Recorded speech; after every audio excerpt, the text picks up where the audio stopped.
Hey everybody, welcome back to our channel.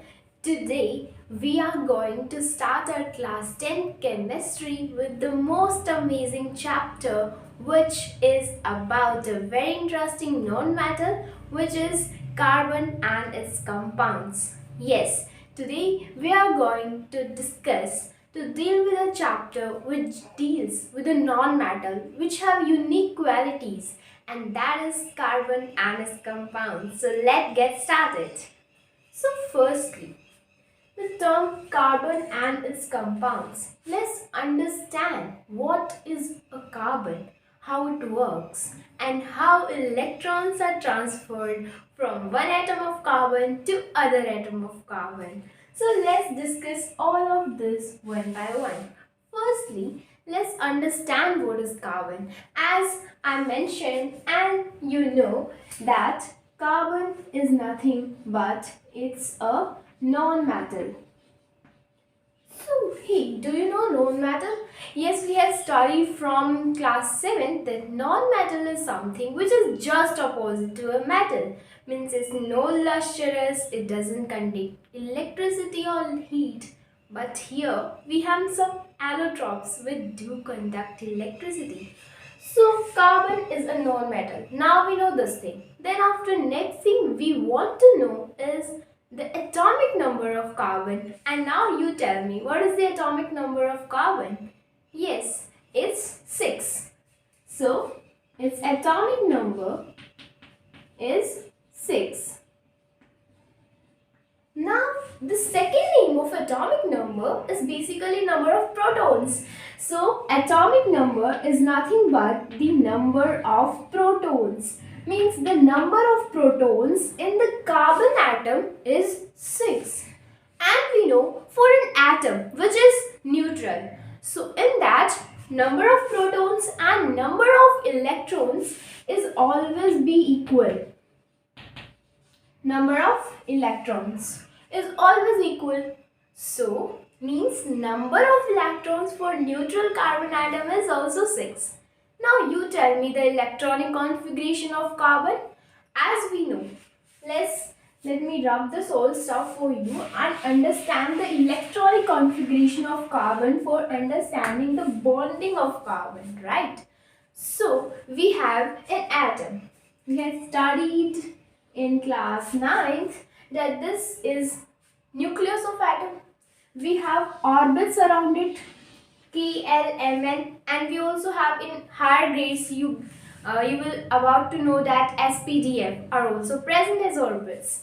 So this is the nucleus in which we have positively charged protons and neutron. Neutron contain it have no charge. Okay, so zero charge. In the orbit shells, we have electrons revolving. And by 2n square formula, we know that is basically 2, 8, 18, 32. Right? First shell 2 electrons, second 8, then 18, then 32. Right? So, I had made 2 electrons.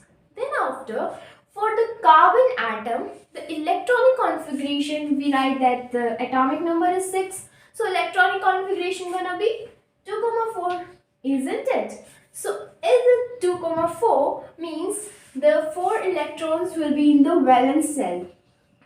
And this is the first shell. So this is a carbon atom. 2, 4. 2 electrons in first cell in K cell. Then L cell will contain, the second cell will contain 4 electrons. Got it? Then after we will talk about the valence cell. We know valence cell is the outermost cell of any atom. It is the cell in which we can define the valency of that atom. For example, as we know that duplet, for completing a duplet, every atom requires 2 electrons. You can understand this by duplet. This is duplet. Du means 2. You can learn this from this that du means 2. Means 2 electrons are required for filling the duplet of any single atom, for gaining the noble gas configuration, right? Then after we have octet. Octet. Octet means 8. We require 8 electrons to fill the cell. So, in this we require 8 electrons, but carbon is containing only 4 electrons. So, what we can do in this case? Yes, carbon either lose 4 electrons or it gain 4 extra electrons. So, but awful, carbon doesn't do anything. Carbon neither gain electron 4 or even lose electron. So, what carbon does? So, let me rub this and take the reasons why carbon never forms C minus 4 or carbon never forms C plus 4. So, if carbon form plus 4, when, now you tell me, when atom is positively charged, when the negative particles of atom go outside the atom, then negativity goes, positivity comes. Means when electrons goes, the number of protons will rise and give rise to a positively charged ion, right? So if carbon form plus 4, let me again make the diagram, okay? This is proton, neutron, then these are cells. This is 2 electrons, then I have 4 electrons. This is carbon. Carbon is represented by C, atomic number 6, right? Now this is the carbon. Now if it makes plus 4, means it have to lose 4 electrons. But do you know that atom require a use massive amount of energy to lose electrons, and here carbon is very smaller in size. So this smaller in size is practically impossible to lose that much amount of electrons. So if in exams comes why carbon never form plus C plus 4, then you will write that it's practically impossible for a smaller size to lose 4 electrons, right? Now second is C minus 4. If it can't lose electrons, why doesn't it take 4 electrons?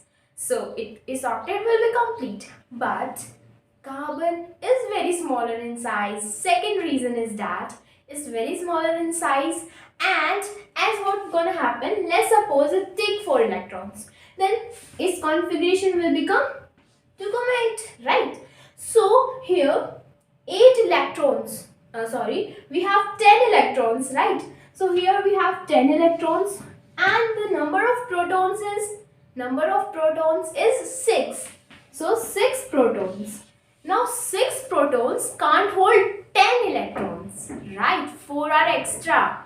So that's why carbon can't form C minus 4, because small number of protons can't hold that much amount of electrons. Got it? Now I hope the reason is very clear to you. At the end, I'm gonna revise all this, what gonna happen, what I teach you, okay? So this is why carbon never forms C plus 4 and carbon never forms C minus 4. So what carbon do actually? How it makes noble gas configuration? Noble gas configuration is nothing but when duplet or octet of any atom is fully complete. It's fully stable. So let me rub all the stuff. Now what carbon do? Let's think about it. Now what carbon is doing is it share electrons. So the sharing of electrons, we will study the bond types of bond in 10th class, which we are studying, but first we are talking about carbon and its compound, in which the most common topic is covalent bond, because carbon neither can lose electron nor can it gain electrons, so it basically share electrons, right? And the sharing of electrons,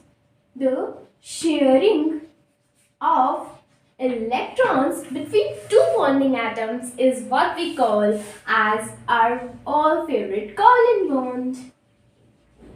There is the covalent bond. Now there are some conditions. Not everything or every atom can form covalent bond, but there are some terms and conditions to form covalent bond. What are they? Are you interested? Yes, so let's talk about the conditions for making or the formation of a covalent bond. So the condition will be that the first condition that both the bonding atoms should be non-metal. Yes, it can't be a metal, it can't be a non-metal, both can't be metal. So both should be non-metal. So the first condition that both the bonding atoms should be non-metal. Alright, this non-metal to non-metal bond will form a covalent bond. Second condition, you will get to know that the condition of covalent bond are just repeating for extra marks in exams maybe, because non-metal. The second condition is telling that the number of valence electrons should be 5, 6 and 7. 5, 6 and 7 is just same thing, that it should be non-metal.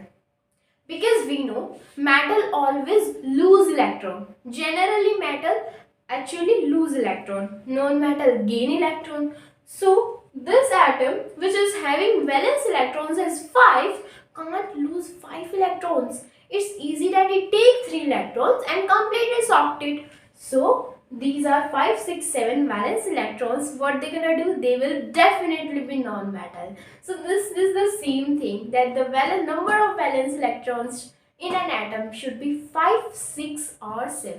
Got it?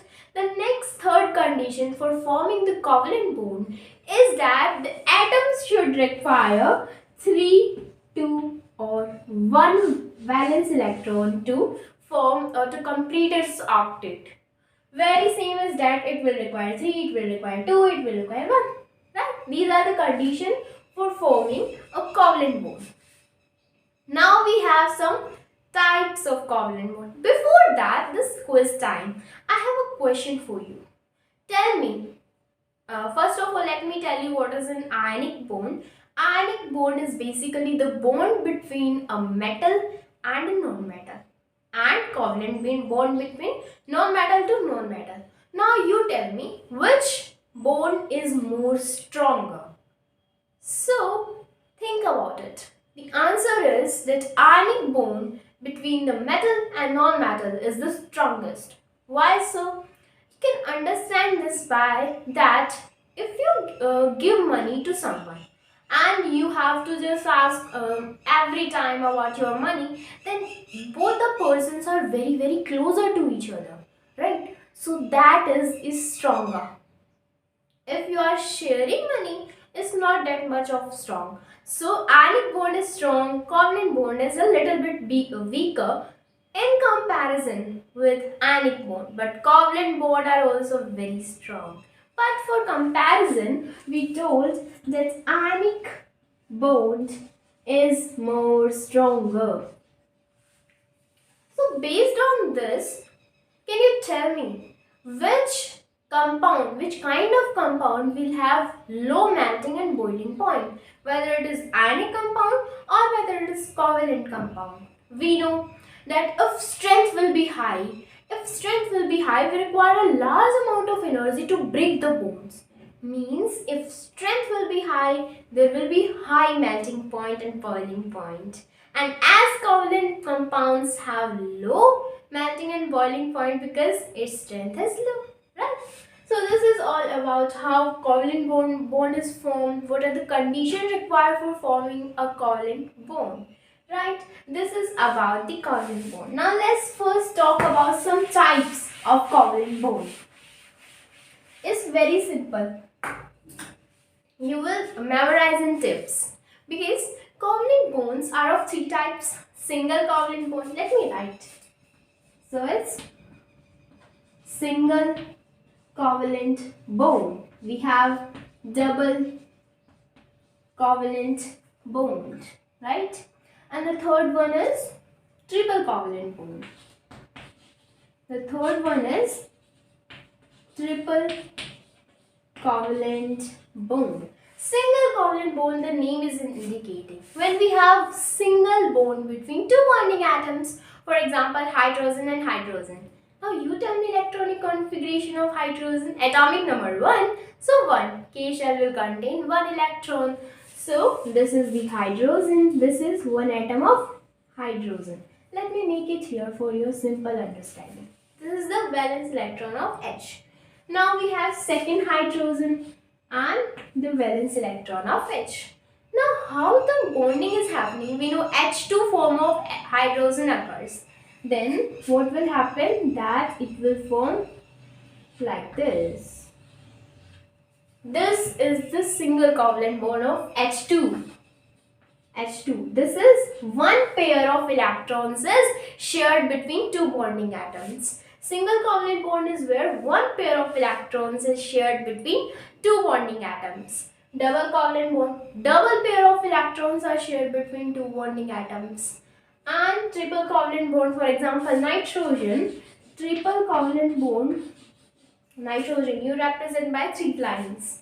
And here, single covalent by 1 line. Right? Nitrogen form triple covalent bond.